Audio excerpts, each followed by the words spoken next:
This video will walk through how to use the Simple Budget from Budget Babe templates. I'll be showing this tutorial on the Excel version, but the Google Sheets version works almost exactly the same way, and I'll call out where there are small differences in Google Sheets. The Simple Budget has two tabs, the Instructions tab and the Budget Dashboard. The Instructions tab here will link you to step-by-step instructions for setting up and using your budget. It'll also link you to our website for free resources. We'll cover all of the information in this tab within this video. If you are using the Excel version of this template and your version of Excel does not have the two font types called Laura and Nunito, you'll want to install those for the file to work as designed. Those are available by clicking on the embedded files in the Instructions tab. All you do is click on the embedded file, you'd click Open, and then up here you'd click Install to install those files. Once you've installed both files, you're going to need to close and reopen Excel for the file to work properly. Those files are free for you to use, and if you are using the Google Sheets version, you'll already have access to those font types automatically. Now we'll go to the Budget Dashboard and actually set up a tutorial budget. One thing you'll notice right away is that you won't be able to select certain cells in the file. This makes sure that any changes that you make won't impact any of the automatic calculations that are set up throughout the file. In the Google Sheets version, you'd receive a warning pop-up if you attempted to modify a cell that should not be changed. In both versions, any cell that you shouldn't touch will be shaded or colored. So the first thing that we're going to do is set the month that we're budgeting.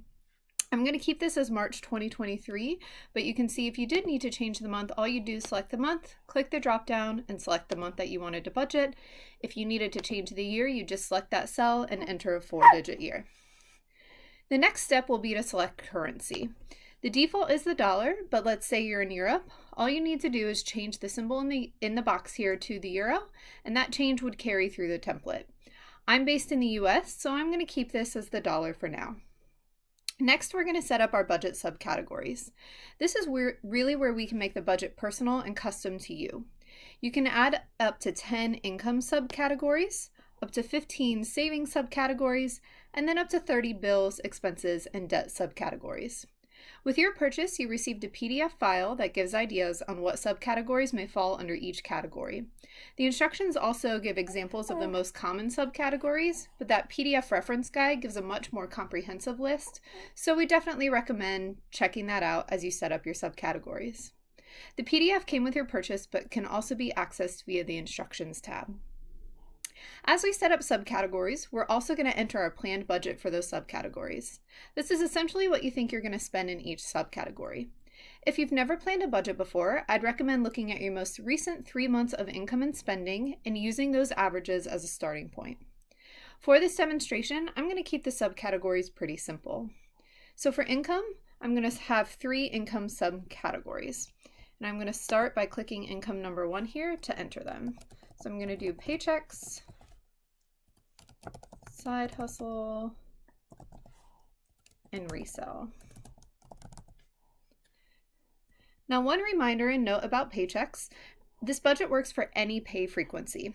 I'll be demonstrating a bi-weekly pay frequency during this tutorial once we get into logging actuals. Okay, now my planned amounts for these are going to be $5,000 for my total paychecks for the month, $500 for side hustle, and $150 for resell. Next, I'll move on to savings. So savings can include both savings and sinking funds. Sinking funds are a savings line item that you contribute to monthly for a future big expense. So here I'm going to do emergency fund, retirement, and then I'm going to have a home sinking fund, which would be saving for a new home, and vacation sinking fund. And my amounts here are going to be $500, $500, $200, and $50. Okay. Next, we're going to move on to bills. Bills are fixed costs that happen every month and many times are the same amount every month.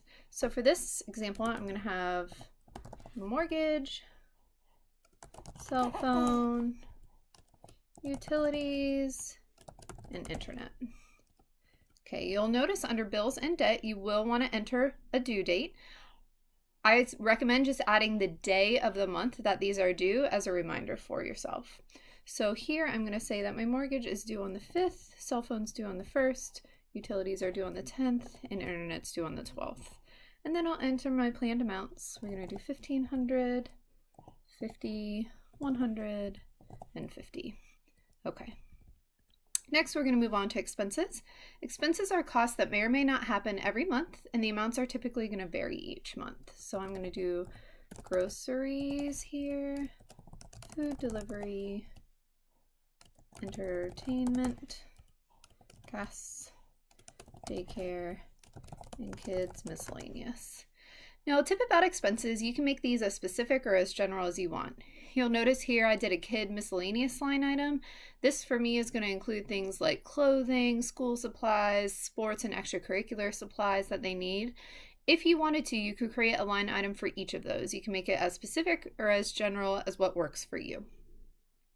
Okay, so my planned amounts for these are going to be $400, $100, $100, $100, $1,000 for daycare, and then $200 for the kids miscellaneous. And then my last category is debt. Typically, debt is comprised of loans and credit cards. And specifically for credit cards, you're going to want to list under debt credit cards that you're carrying a balance that you want to pay down. If you use your credit card for normal monthly expenses but pay it off at the end of the month, that will not go under debt. So for this example, I'm going to have 3 debts: student loan, car loan, and a credit card that, again, I'm assuming I have a balance here that I want to pay down. Okay, so if I enter my planned amounts for these, 300, 200, and 200, and then if I scroll back up to my overview table, you can see that I have got $100 left after my planned amounts have been entered. What this means is that at the end of the month, I plan to have $100 that I can roll over into the next month. You could plan to have this go to zero. So let's say my planned amount for car loan wasn't $200, it was actually $300. Then you can see my amount left is zero. If you plan to zero, that is called a zero-based budget. And if you want to leave yourself a buffer, like I showed before, you can do that so there's a balance left over after your planned amounts. Totally up to you with how you want to handle that. Okay, you'll see at this point your insight graphs have also started to populate with your planned amounts, and these will continue to fill in as we move on to actuals.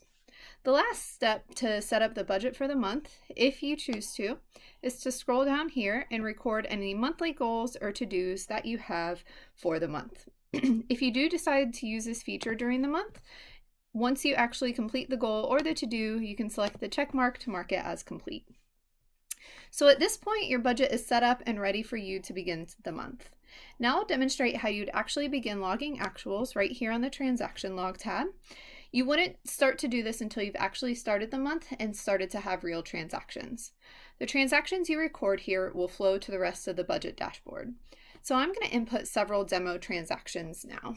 So we're going to say it's the first of the month, and I need to record several transactions. The first transaction I'm going to record, I'm going to say is my first paycheck. So again, in this, I am acting as if I'm a bi-weekly paid employee, and so I expect to receive $2,500 with my first check. Once you select your category, you'll see that there's a drop-down to enable you to select your category, and then your subcategories will automatically populate. So the subcategories that we had under income show up, and I'm able to select paychecks. If you want to, you can make an optional note about any of the transactions that you have in your transaction log. So we're also going to say on the first that because I got paid, I went ahead and deposited $500 into my emergency fund savings. We're also going to say on the first that my cell phone bill was due. We can remember that we marked that bill as due on the first. So I'm going to go ahead and select bills and then select cell phone. All right, then I'm going to say that I went grocery shopping. That cost me $100. And I will go up and find my grocery bill. Next, we're going to say that I paid my student loan bill, which we are going to say was also due on the first. So that was $300 at category and student loan. Perfect. Okay.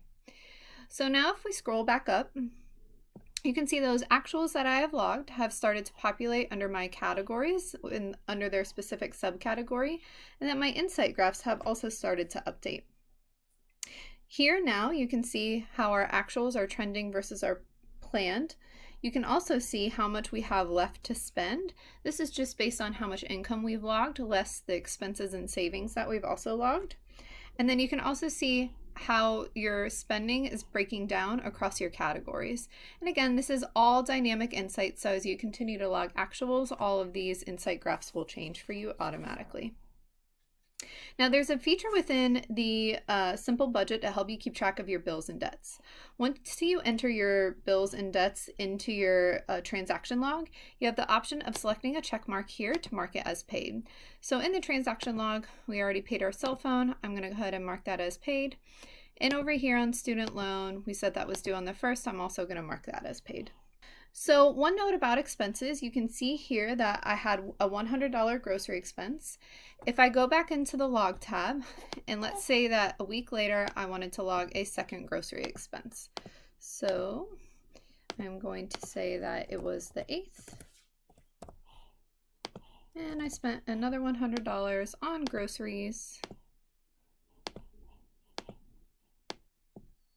All right.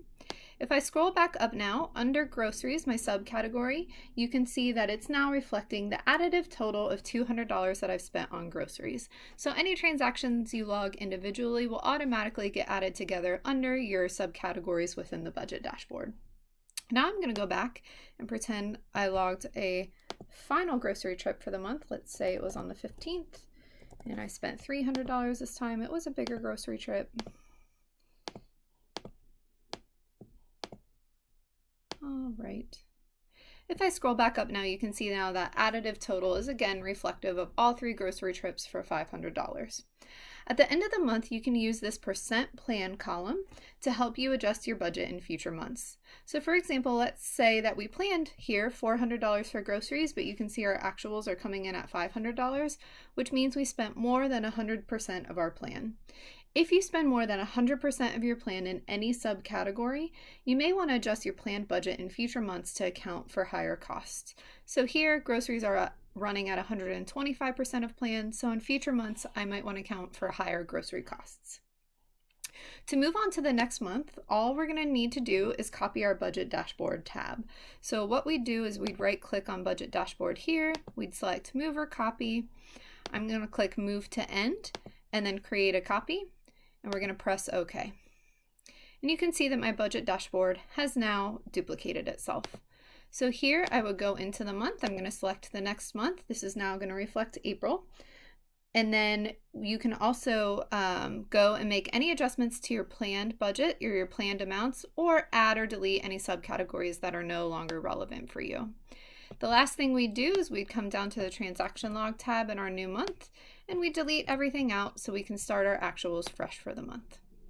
And now we'd be ready to set up our April budget. This action is slightly different for Google Sheets. On Sheets, we'd right-click the tab and then select Copy To, then select Existing Spreadsheet, and select the Simple Budget file you've been working on. Very similar actions, just the titles of the steps are slightly different, but again, those will be documented in detail within your instructions. If you have any questions, you can reach out to us. You can also visit our website, www.budgetbabetemplates.com, and sign up to get free resources, news on new product launches, and discount codes. Thank you so much for your purchase, and happy budgeting.